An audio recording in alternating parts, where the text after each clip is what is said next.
मैं doctor Jitendra Singh Shunty, Padmashri awardee, president Shaheed Bhagat Singh सेवा दल। सच मायने में कोविड ने हमें जीना सिखा दिया। हम जो हवा में उड़ते थे कि हमें कोई मार नहीं सकता, हम बहुत पैसे वाले हैं, बहुत रिसोर्सेज वाले हैं, सबको उनकी औकात दिखा दी। वक्त फिल्म का एक गीत का मुझे अंतरा याद आता है, आदमी को चाहिए वक्त से डर के रहे, कौन जाने किस घड़ी वक्त का बदले मिजाज। और ऐसा मिजाज बदला कि करोड़पति भी घर बैठ गए और साइकिल वाले भी घर बैठ गए। एक सन्नाटा हो गया और हमें विश्वास करना पड़ा उन बातों पे जो हमारे ग्रंथों में लिखा था। हम अक्सर पढ़ते थे, जगत में झूठी देखी प्रीत, अपने सुख स्यों ही सब लागे, क्या दारा क्या मीत। श्री गुरु ग्रंथ साहब में लिखा था, सुख में आन बहुत मिल बैठत, रहत चहो दिस घेरे, विपत परी सभी संग छाड़त, को ना आवत नेरे। हम क्या देख रहे हैं कि लाश पड़ी है बाप की सामने और बच्चा कहता है कि मेरी तबीयत ठीक नहीं है, मैं नहीं उठाऊंगा। पूरे परिवार ने ना कर दी, शंटी जी आप उठा लीजिए। जब हमने लाश उठा के पैक करके एम्बुलेंस में रख ली तो एक पुत्र आगे कहता है, जी मैं दर्शन करना चाहता हूं अंतिम। हमने अंतिम दर्शन कराए। उसने पीपी किट खोली और पापा की डायमंड की अंगूठी उतार के ले गया।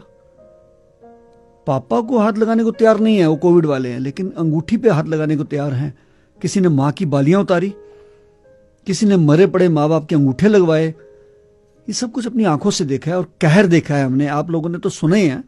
मैं तो शमशान घाट के अंदर था एक महीने से ऊपर और 22 दिन में एम्बुलेंस में ही सोया हूं, क्योंकि मेरे परिवार वाले दोबारा पॉजिटिव हो गए थे।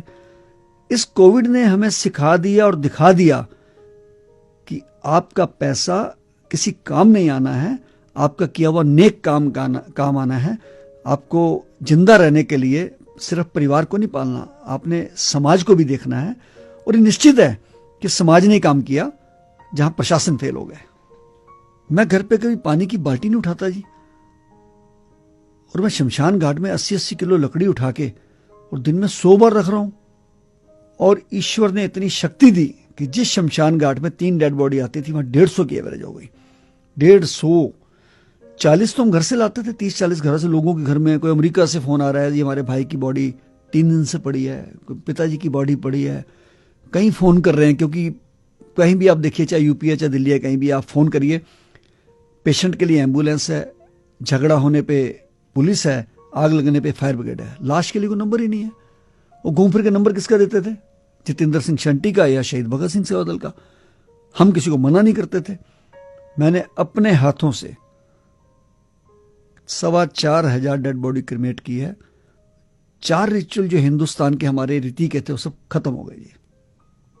कंधा देना, मुखाग्नि देना, अस्थियां चुनना और उसके बाद क्रिया करना, सब भूल गए जी।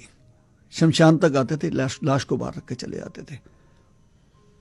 आज अगर मुझे राष्ट्रपति जी ने पद्मश्री का अवार्ड दिया है, यह अवार्ड कम है, जिम्मेदारी ज्यादा है। क्योंकि वो अवार्ड शंटी को नहीं मिला, वो अवार्ड मेरे ड्राइवर्स को मिला, जो शहीद भगत सिंह सेवा दल के लिए मेहनत करते हैं। वो शमशान घाट पे काम करने वाले कर्मी, मेरी फैमिली, मेरी मिसेज, मेरे बच्चे, जिन्होंने मुझे अपार सहयोग दिया। और ईश्वरीय शक्ति के साथ साथ उन लोगों की शक्ति जिन्होंने मुझे दिन रात प्रदान की।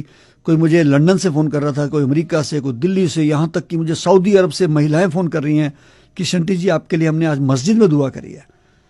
कोई कह रहा हमने मंदिर में दुआ करी है, कोई कह रहा गुरुद्वारे में अरदास करी है। तो ये वो शक्तियां बहुत काम आई।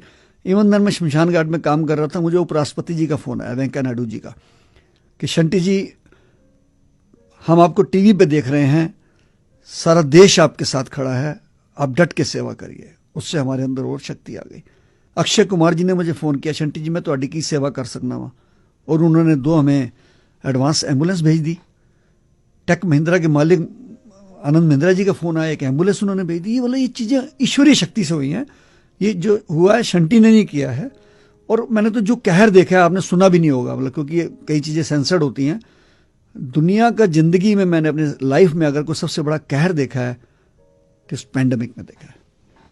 मैं चश्मा लगा के रखता था बहुत बड़ा सा, क्योंकि ताकि आंखों में धूल ना जाए, धुआं ना जाए। पीपी किट, जुराबें, हाथों पर दस्ताने, लेकिन कुछ चीजों ने हिला के रख दिया जी। एक बच्ची मुझे कहती है, अंकल मेरे पापा की डेथ हो गई है, कहीं जगह नहीं मिल रही संस्कार के लिए। मैंने कहा बेटा मैं गाड़ी भेज देता हूँ। और थोड़ी देर बाद वो बच्ची आके मेरे सामने बैठ जाती है, पीपी किट पहनी हुई है, मैंने पहचाना नहीं। मैं कह रही अंकल मैंने फ़ोन किया था। मैं कहा बेटा बताओ, आप एम्बुलेंस ले जाओ हमारी। कहती नहीं अंकल मैं पापा की लाश अपनी कार में ले आई हूँ। मैंने कहा आप कार में क्यों लाए बेटा? कहती अंकल रात 12 बजे से मैं कार में पापा को लेकर 13 हॉस्पिटल्स में गई हूँ, किसी हॉस्पिटल में जगह नहीं मिली। और सुबह 5 बजे पापा ने ऑक्सीजन खत्म होने पे कार में दम तोड़ दिया। अब सुबह से मैं कार में लेके पापा को, ये लाश को घूम रही हूँ, किसी शमशान घाट पे जगह नहीं है। अंकल प्लीज प्लीज मेरे पापा का दाह संस्कार करा दीजिए। सॉरी।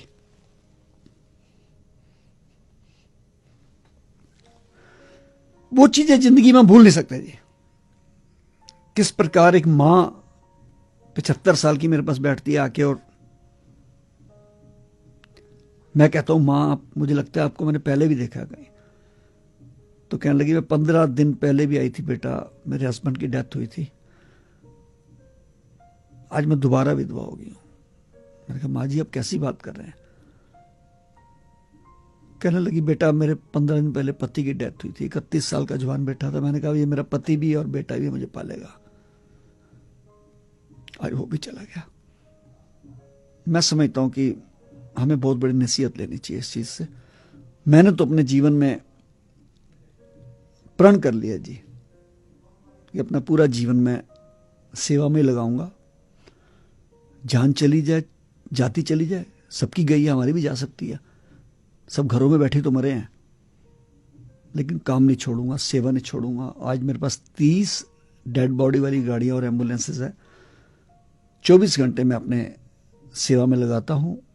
रात को भी फोन उठाता हूं, किसी का भी कोई काम हो मेरे पीछे नहीं हटता। लावारिस बॉडियां 4-5 रोज मिलती हैं पुलिस को, मुझे फोन आता है, मैं उठाता हूं।